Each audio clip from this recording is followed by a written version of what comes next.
Assalamualaikum warahmatullahi wabarakatuh. Kembali berjumpa dengan kami di Guru Indonesia Channel. Rekan-rekan Guru Indonesia, semoga apapun yang kita lakukan dalam proses mendidik generasi bangsa ini menjadi ibadah, menjadi sesuatu yang bernilai baik bagi diri sendiri maupun bagi kelangsungan pendidikan yang ada di negeri ini. Pada kesempatan ini kita sedikit berbincang seputar persoalan pentingkah menulis dan apanya yang penting ditulis oleh seorang guru dalam keseharian kita mendidik. Tentu saja kebiasaan menulis ini adalah hal yang sangat lumrah dan sangat biasa kita lakukan. Namun masih banyak persoalan menulis ini menjadi begitu menarik untuk diperbincangkan, karena banyak pula hal yang menjadi seluk-beluk di dalamnya, banyak dinamika yang terjadi di dalamnya, sehingga kadang-kadang setelah menulis, guru yang menjadi penulis bahkan tidak mendapatkan apa-apa dari karya tulis yang dihasilkannya. Rekan-rekan, menulis bagi guru bukan hanya sekedar pembiasaan, tapi juga menjadi sebuah kewajiban.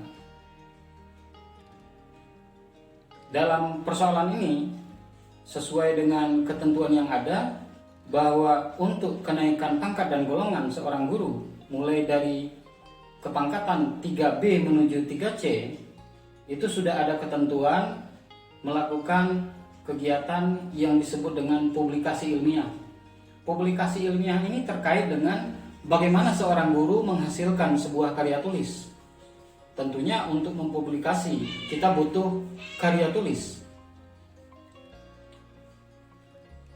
Dan hal ini menjadi begitu menarik karena banyak pihak yang ikut nimbrung untuk mencari sesuap nasi di bidang bimbingan kepenulisan di dunia guru. Bapak-bapak dan ibu-ibu guru Indonesia, rekan-rekan yang selama ini berjuang demi perbaikan kualitas generasi bangsa, dalam hal menulis yang terkait dengan bukan sekedar kebutuhan tapi juga kewajiban, kita harus mengenal, kita harus mendalami sesuatu yang memang menjadi aturan terkait dengan dunia kepenulisan ini. Banyak guru yang sudah menulis, namun ketika memasukkan ke dalam pemberkasan kenaikan pangkat, tapi ternyata tidak dinilai. Kenapa demikian?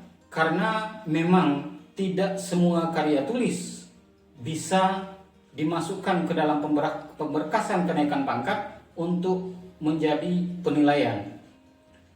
Lalu seperti apa sih sebenarnya yang perlu kita perhatikan dalam dunia kepenulisan ini? Rekan-rekan, banyak lembaga, banyak institusi yang membimbing guru dalam kepenulisan, baik yang berskala kota, provinsi, ataupun nasional. Banyak pula person-person yang turun langsung ke lapangan untuk membimbing guru. Kita tidak akan sebutkan lembaga apa, media apa, institusi apa. Namun yang perlu kita bahas, yang perlu kita perhatikan adalah siapa sih sebenarnya yang benar-benar bisa membimbing guru-guru dalam menulis. Kalau di media sosial sangat banyak kita temukan berseliweran setiap hari. Ada bimbingan menulis novel, ada bimbingan menulis puisi, ada bimbingan menulis PTK, ada bimbingan menulis best practice, dan segala macamnya. Ada jurnal ilmiah berskala nasional, ada penerbitan buku ber-ISBN, semuanya berseliweran dan sehari-hari kita temukan. Tentunya hal ini menjadi biasa saja, karena memang setiap orang punya hak untuk menyatakan dirinya, menyatakan lembaganya untuk membimbing guru. Namun kita sebagai guru harusnya lebih banyak mencermati persoalan-persoalan terkait dengan kebutuhan kita sendiri dalam pengembangan keprofesian berkelanjutan, khususnya di bidang publikasi ilmiah dan karya inovatif. Rekan-rekan guru Indonesia, menulis ternyata bukan sesepele yang kita bayangkan, tapi juga tidak serumit yang selama ini menjadi momok bagi guru-guru. Ada bimbingan kepenulisan yang menyatakan bahwa silakan Bapak Ibu menulis apa saja. Menulis tentang bintang jatuh di kelasku, atau ada alien di sekolahku, bisa jadi. Namun sebenarnya apakah itu menjadi sesuatu yang bernilai bagi kebutuhan dan pemenuhan kewajiban publikasi ilmiah? Belum tentu. Rekan-rekan guru Indonesia, lalu seperti apa sih tulisan yang sebenarnya bisa menjadi pemenuhan kebutuhan itu? Kalau menerbitkan karya tulis yang sudah kita buat ber-ISSN di jurnal ilmiah, tentu berasal dari penelitian. Baik penelitian tindakan kelas maupun penelitian tindakan sekolah, ataupun jurnal yang berasal dari best practice, itu jelas.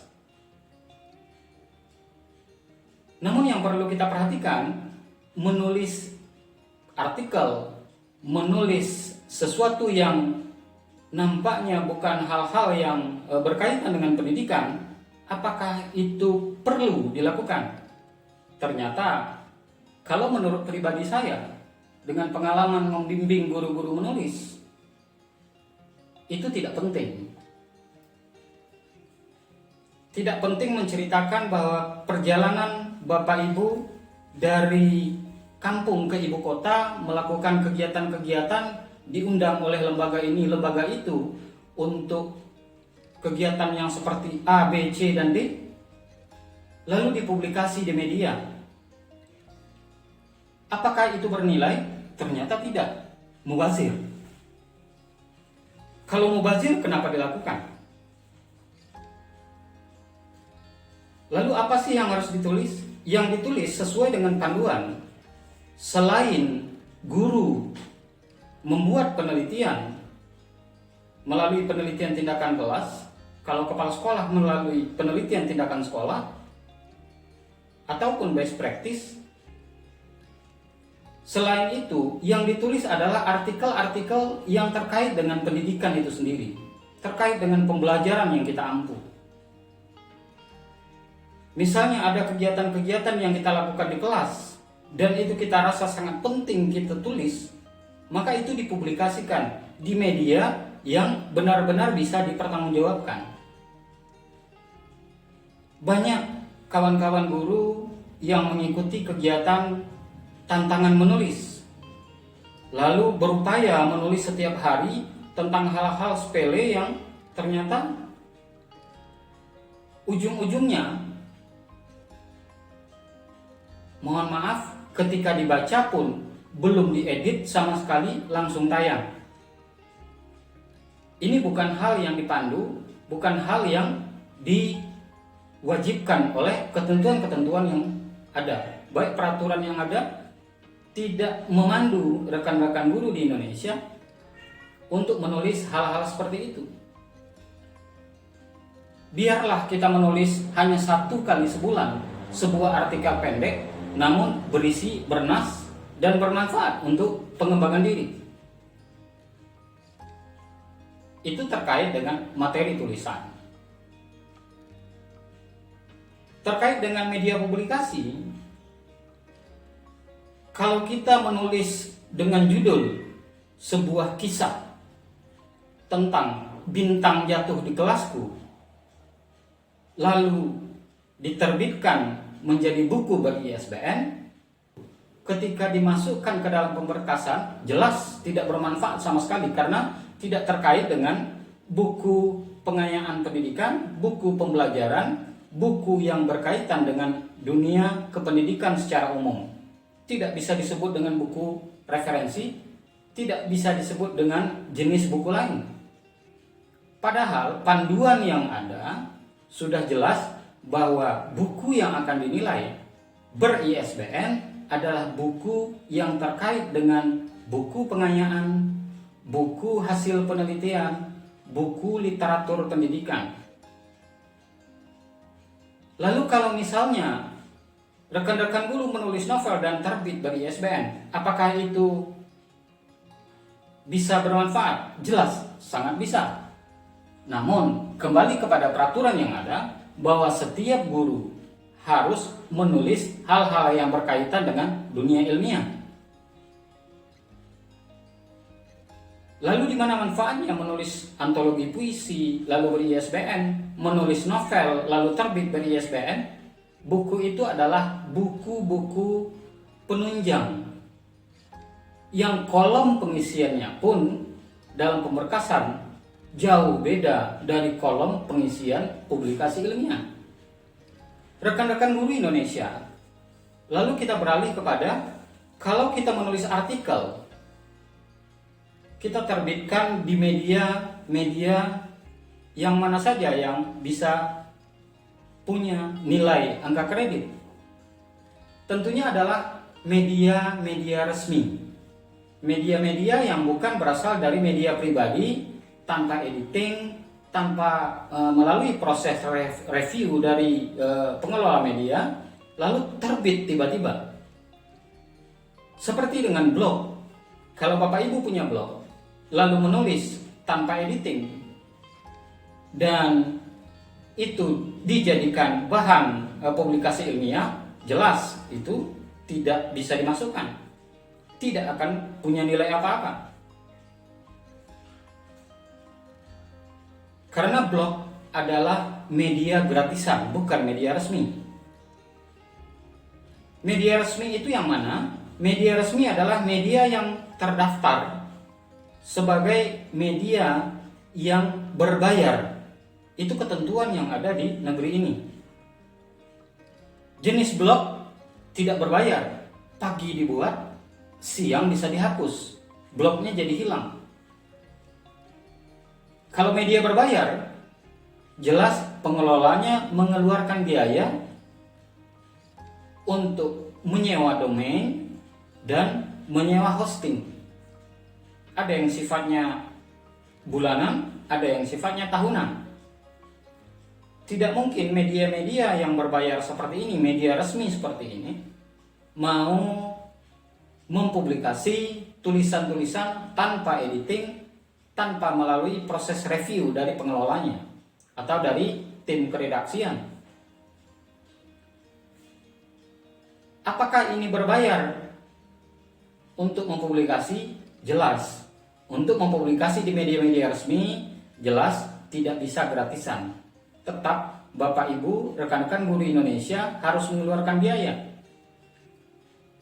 Namun satu artikel saja terbit di media nasional, angka kreditnya sudah 2 poin.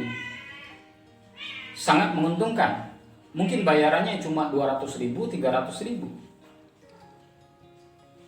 Namun kejelasan publikasinya terukur dari media resmi, keluar atau terbit surat keterangan terbitnya, ditandatangani oleh lembaga resmi, tidak seperti blog atau sejenisnya.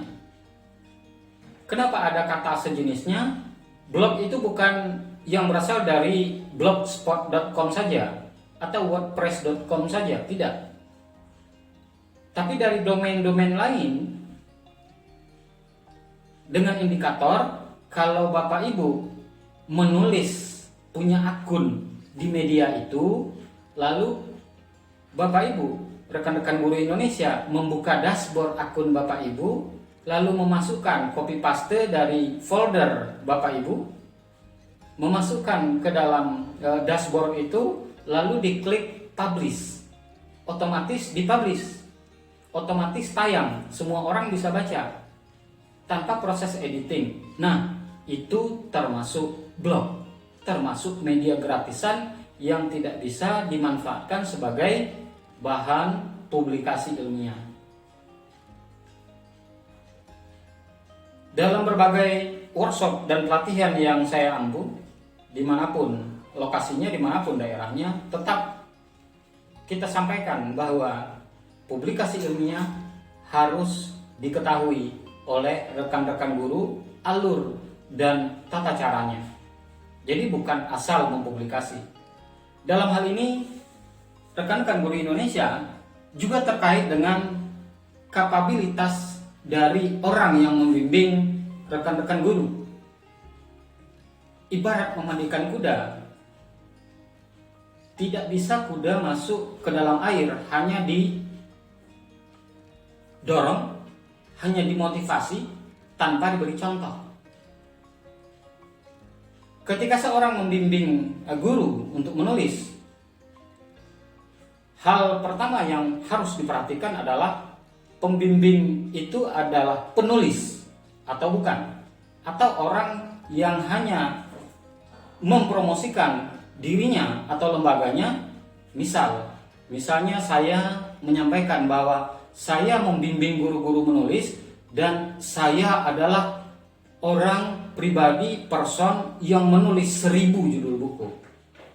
Kalau katanya 1000 judul buku, itu wajar, karena mungkin hanya menulis judul. Menulis judul itu mudah. Secara pribadi, saya dari tahun 2008 membimbing di bidang dunia penulisan, sudah menulis puluhan ribu judul, baik yang menjadi judul jurnal maupun menjadi judul buku. Tapi itu hanya proses membantu rekan-rekan peserta yang saya bimbing dalam workshop yang saya ampu untuk menemukan judul dari topik yang ingin dibahas. Lalu ketika bertemu dengan orang-orang yang seperti ini, apa yang dilakukan guru? Seharusnya rekan-rekan guru Indonesia, kita tidak mudah percaya kepada setiap orang yang akan membimbing.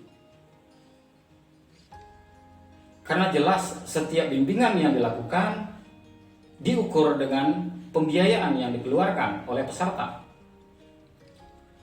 Dunia ini saat ini terbuka, bisa diakses, bisa dibuktikan kapan saja dan di mana saja.